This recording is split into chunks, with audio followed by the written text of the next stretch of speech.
Kevin James can't seem to wait for his new TV wife to go away so his old TV wife can come back. Meanwhile, R. Kelly can't wait till this whole cult thing blows over so he can get back to hitting the tours and running his cult. And we can't wait for the fallout and drama from the brand new alt history show that should be coming very soon. This time, the black people get the reparations and they break away from the United States. We'll talk about that and other great stories coming up in the Conversation Daily Recap podcast for today, which is August 2nd, 2017.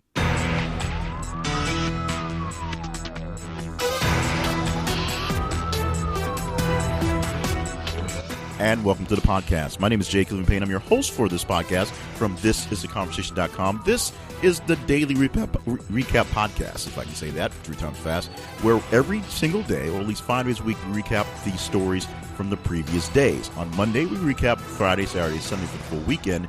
And then come Saturday, we'll give you the top 10 stories for the full week to go over so you can see how you rank the stories that we talked about in the daily conversations. Now, how do we come with that rankings? It's very simple. We just need you to interact with the stories as they come down the line in social media and our website. Our website, of course, is thisistheconversation.com, our home for everything This Is the Conversation. So stop by the website for great features on trending stories and other things that's going on. Plus, we need you to just go by social media. Since you're already on Twitter and Facebook all day, as we come up in your feeds, just react to the stories and we'll add that to the count. On Twitter, look for th_conversation.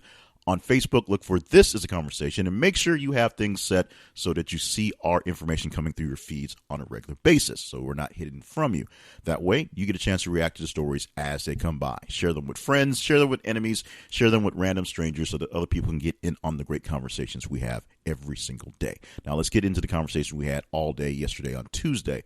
Starting off with Mr. Kelly R., Mr. Robert Kelly, who is dealing with the fallout from him running a sex cult, or allegedly running a sex cult. He says he's not. The women that have been allegedly in the cult say he's not.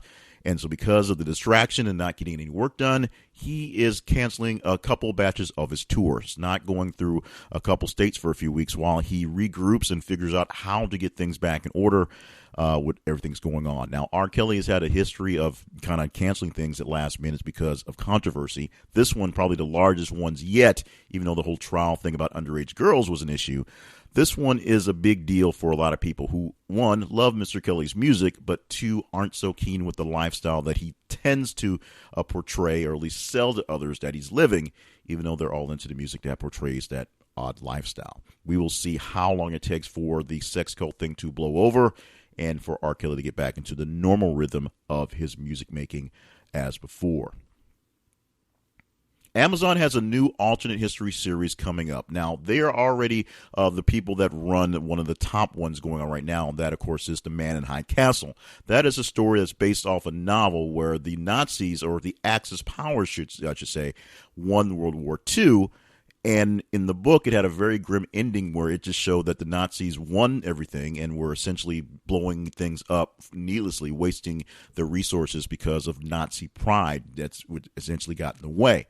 In the TV show, slightly different, where the Nazi powers control most of the United States, and while the Axis powers of Japan controls the West Coast.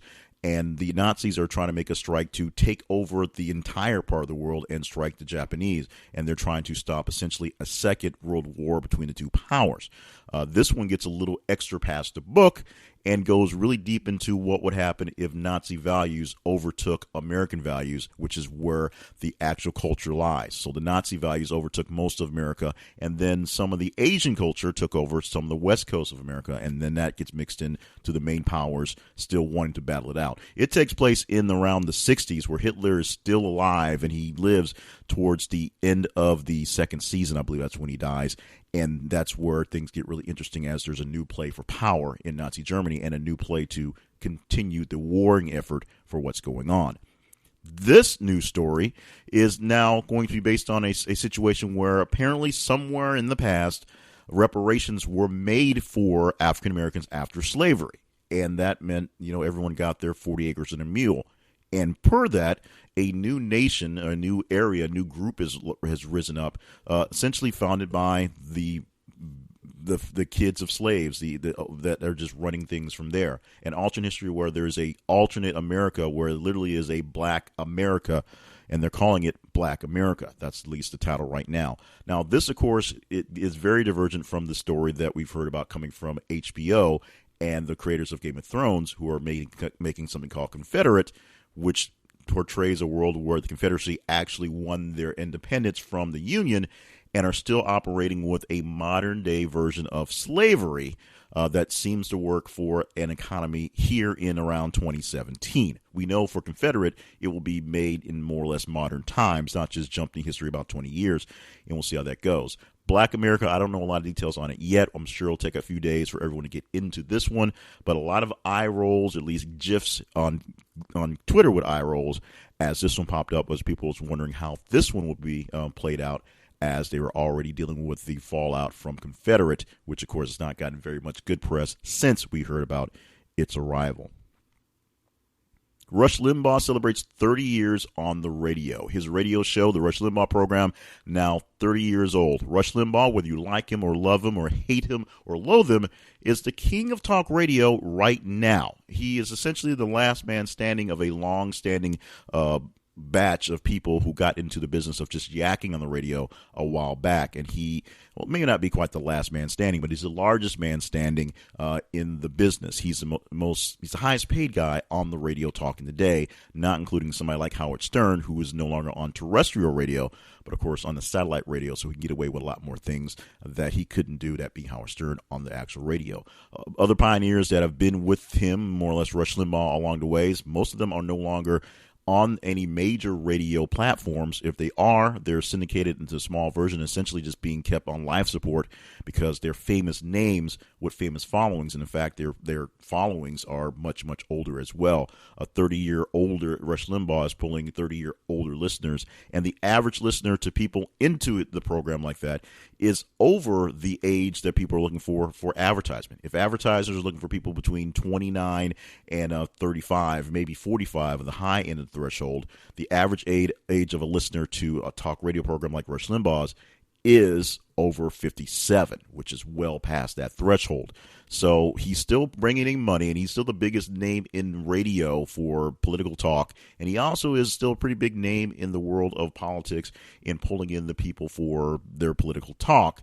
Although that sort of changes with Donald Trump doing a straight-up Twitter thing. Everybody doesn't necessarily have to go to Rush Limbaugh to take an interpretation of how things should go. People still do that. So congratulations for Rush, who is, of course, pioneering what's going on. I may like him sometimes and not like him other times, but he's essentially the model that I have been trying to work to, even though times are changing, as a man with longevity. How long he'll be there? Well, we'll see how long radio is, quote-unquote, living or dying. But we'll see how much Rush Limbaugh's impact will keep going, as 30 years is a pretty long time. Rob Gronkowski, say that 3 times fast, has had issues staying healthy and staying on the field for the New England Patriots for the past couple of seasons. So Tom Brady, the man who apparently can never die, and his personal trainer are working to get Rob Gronkowski into playing shape and staying in playing shape for a full season. Alex Guerrero, who works with Tom Brady on his nutrition, all the weird stuff that Tom Brady does with no caffeine, no sugar, no additives, all wheatgrass and whatever, are having Rob Gronkowski working on a specific diet and a specific type of workout regimen to get things going. Now, whether he will stay healthy the full season, we will see how that works out. But Gronkowski, who's been a key member of the Patriots team and a key receiver, key target, if you will, for Tom Brady, is a guy that Brady liked to see on the field as long as he's out there. So we'll see if this weird magic trick of whatever is going to work out for Gronkowski, and if he plays a full season for the first time, and I believe in 3 full seasons. The Senate has confirmed Christopher Wray for Trump's choice as new FBI director. We'll see how that rolls from there. A Texas calf was born that looks a lot like Kiss rocker Gene Simmons. Check out the pictures all over the internet. It's a cow, and it looks like the demon character from Gene Simmons' Kiss character. You got to see that. And what's basically vying for the biggest story, for the cutest story of the day we had, are 2. One was a teacher who invited 20 of her students, a kindergarten teacher, and 20 of her students got to be in her wedding. They were flower girls, they were ring bearers, they were all over the place. It was adorable. The other being a 2-year-old who went on board his first airplane flight, fist bumping every single person down along the aisle, just going down, saying hey, giving daps, saying hello. It was the coolest thing ever. You should see that video online as well. And to wrap up the story for today's or yesterday's conversations, let's get this one about Kevin James. Kevin James actually already is working with his former wife from King of Queens, Leah Remini. She is a recurring character or a one-time character from the new show Kevin Can Wait.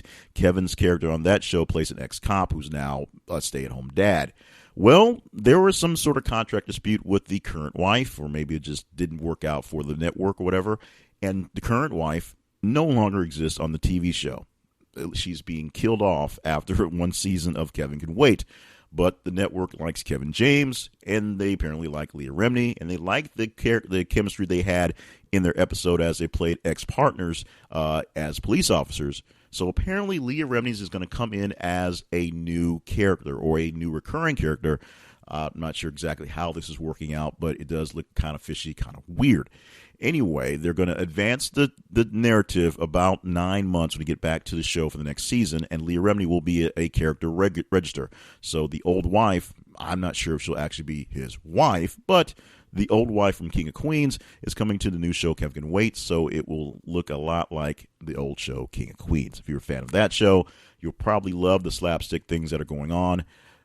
If you're not a fan of that show, you'll probably wonder why they're retreading something that's already been done. That's because of TV. TV retreads a lot of things.